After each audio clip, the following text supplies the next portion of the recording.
In this video, we're going to be continuing our discussion of lesson 2-5, specifically talking about non-differentiability, places where the derivative does not exist. So first, we're going to lay out a few examples of places where we know the function does not have a derivative.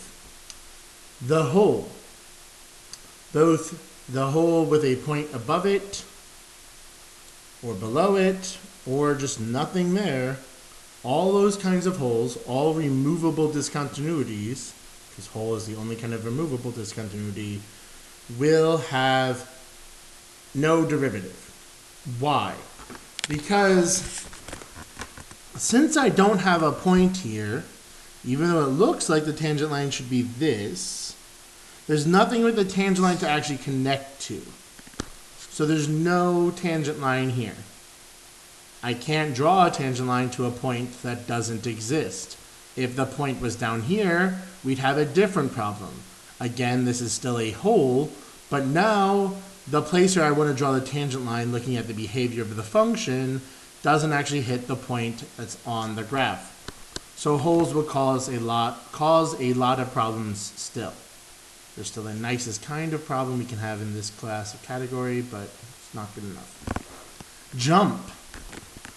So a jump, we have a piece of a function that looks like this, but the behavior to the left of a jump is very different than the behavior to the right of the jump. I think I just got left and right backwards. But the idea here is that this guy, maybe we could draw a tangent line like this, or like this, or like this, but over here we want to draw the tangent line over here. Now, they might have the same exact slope, they might have everything else the same, but the point is there's no tangent line I can draw when we have this endpoint type behavior. Over here, a vertical asymptote is very similar to the problem with the whole, where there's just nothing to draw next to.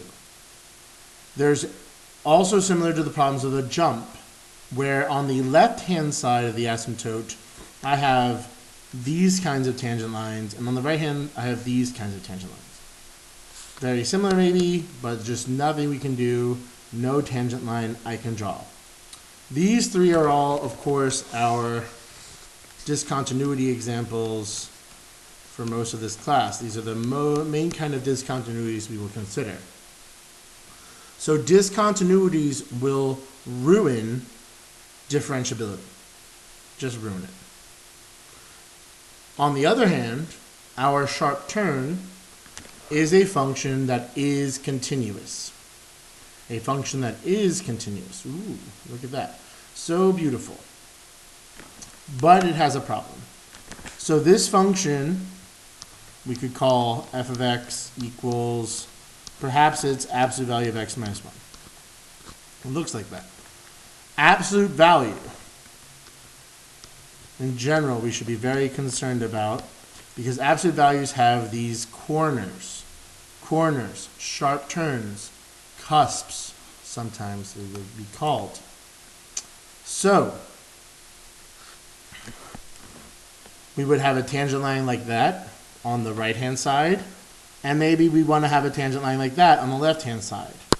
Either way, there's no tangent line I can actually draw at that place with the sharp turn. I know that first one missed. Problem. No derivative, no real slope at 1. Now, this one, you should remember who this function is. This function would actually be, we'll call it g just to keep everything on an even keel. This guy is actually the cube root function, or the 1/3 power function. So it'd be 1/3, and then it's actually probably shifted up by 1. The idea, we don't want to worry too much about this. We mainly moved it so that way we could see this clear behavior, which is called a vertical tangent. So things like cube root or x to the 1/3 power, you should be very worried about those guys because they have what's called a vertical tangent, where it makes sense to draw a tangent line, but the tangent line's slope is undefined. It's non-existent slope, so we don't have a derivative still in the same way. There are two more functions that are somewhat hidden and not usually discussed too much.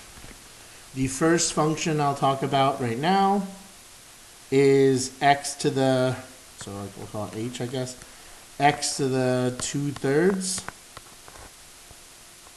x minus 1. If you really want to graph this function on your calculator, you can. I'll give you the exact thing I'm going to try to draw. So x to the 2/3 has the same kind of problem, just worse. So we call that like the seagull graph. This is a sharp turn and a vertical tangent. I mostly will call this a sharp turn, but that's what we want to look out for. Sharp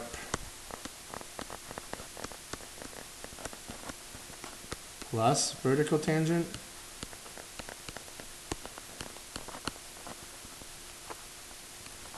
And again, x to the 2/3, x squared inside a cube root, the composite of this function with x squared.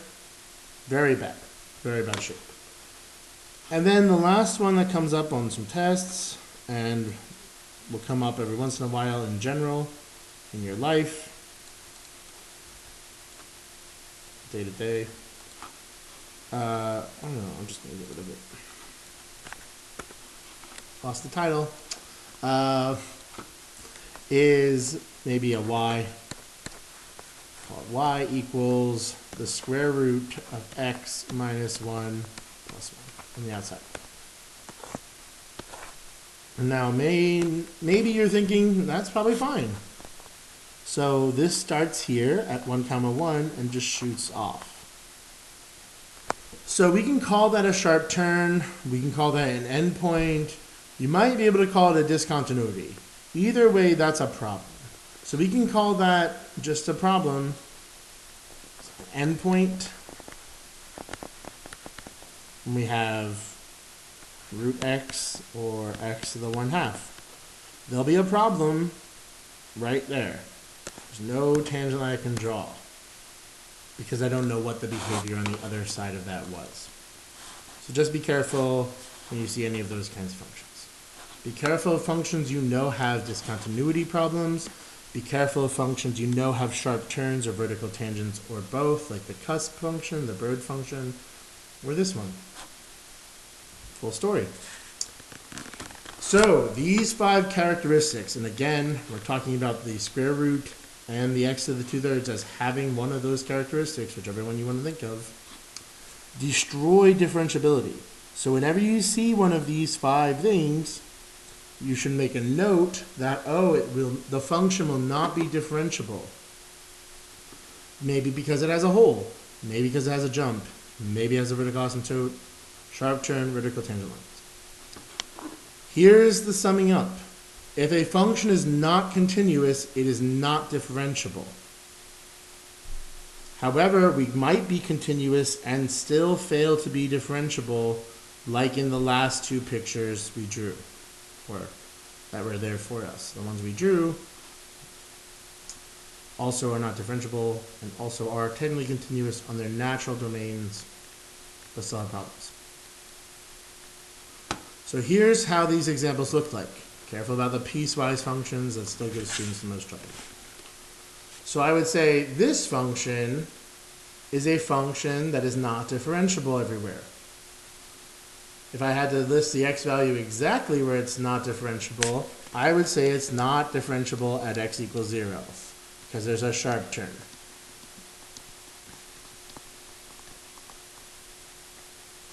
In this class, you need to be able to recognize that immediately. You need to be able to say, oh, this function looks like that. And even less, I don't know, bendy. Straight lines. Sharp turn there, right there, at the origin for that function. Done. This function, so piecewise function, we're first going to worry about, is it continuous? So whenever we see a piecewise function, there's going to be 2 steps. First, check continuity. 0 in top and the bottom. What we're really checking is the left-hand limit and the right-hand limit, but this is faster. So we would get 0 squared in the top and 0. F. Match.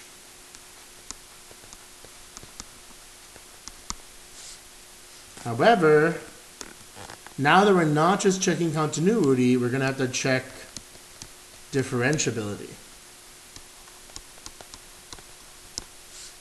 F prime of x, the derivative of a piecewise function, just take the derivative of the top piece and take the derivative of the bottom piece. We will still have these domains. We just won't be able to write or equal because of what's about to happen. Now, when I check 0 in the top, I get 0. When I check 0 in the bottom, I get 1. No match. And what will that mean? Let me shrink this stuff down. So the fact that we have that kind of behavior where it's continuous, but the slopes from the left and the right do not match, we will say, that this has sharp turn.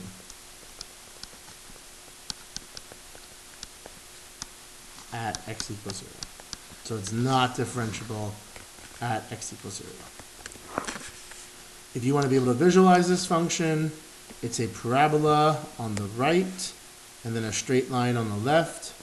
A lot of people want to think that's smooth. You smooth it out visually in your head. No, it's a big, sharp change in, you could think of, I don't know, if this is describing how something's moving, it's slowly going down, and then bam, starts going up real fast. Okay, over here, first step, check continuity. The breaking point is at 0 still, so we're going to check 0 in both the top and the bottom. 0 squared versus, so for continuity, I'll label it, versus 0 squared plus 1. No match.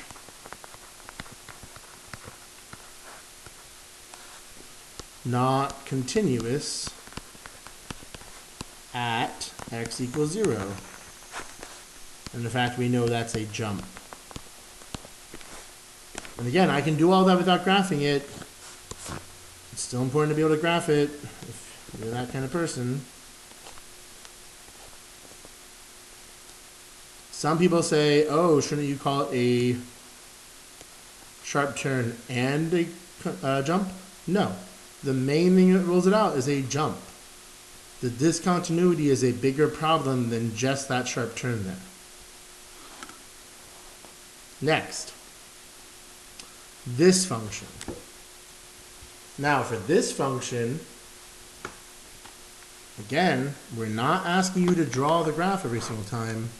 You should have mastered in this unit, as well as in the unit chapter 1, this guy has some problems. This guy will have domain problems. I cannot plug in 0 because 0 will be in the denominator. So x equals 0 will be a problem. This will be a hole. Removable. I'm going to mention that it's removable because it's a hole. Discontinuity. And the other problem this will have is at x equals 1, where there will be a vertical asymptote, non-removable, discount. How do I know x equals 0 as a whole? Because I can reduce this function to find f reduced, and the domain restriction at 0 goes away. the domain restriction at 0 will go away in the reduced function, which means 0 is not an asymptote, it's just a hole. This function actually looks like this. Yeah.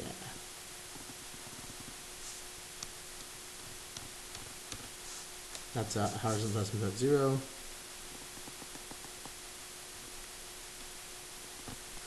Like that. You should be able to sketch it pretty quickly, not as quickly as me. I'm just that good. Over here, there's a number of reasons you should recognize this. I hope that many of you, by the end of this course, will be able to say, oh, at x equals 0, there's a sharp turn. Sorry, at x equals 0, there's a vertical tangent. Okay? Because you just know this is the function with a vertical tangent. This is the function we just went over that looks like this. But some of you won't be able to recognize that, and that's okay. Here's how we're going to do it. F of x equals x to the 1/3 power. So f prime of x, taking the derivative, we bring the power down. 1 minus 1/3 will just be negative 2/3. And if I were to rewrite that without the power, we'd have 1 over 3 x to the 2/3 power.